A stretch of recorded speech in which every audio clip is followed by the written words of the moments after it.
Hello, I'm Matthew Faler, and I'm here to talk to you about nuclear power. First off, what is nuclear power? How is it made? Well, here you see me putting Mentos into a bottle of Diet Coke, which results in an explosion, sending the Coke sky high.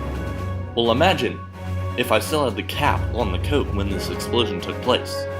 There would be a lot of energy trapped in that bottle. You're harnessing the forces that hold the nucleus of an atom together, like say uranium, which they split in half to make atom bombs. Well, imagine if you could harness all the forces of that explosion and turn them into electricity. That's exactly what nuclear power is.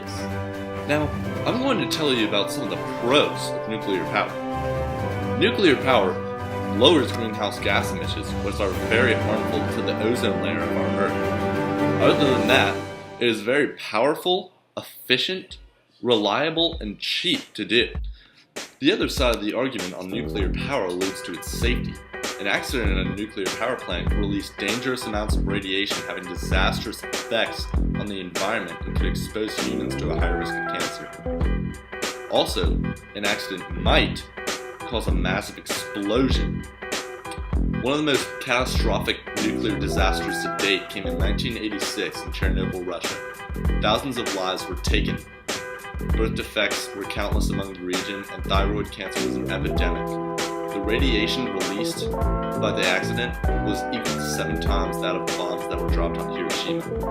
The human toll is still being tallied from that disaster, but we know as many as 70,000 people were severely poisoned from the radiation, and a radius of over 18 miles will not be livable for the next 150 years. With this all being said, USA is the world's largest producer of nuclear power, and we are 30% of the world's electricity.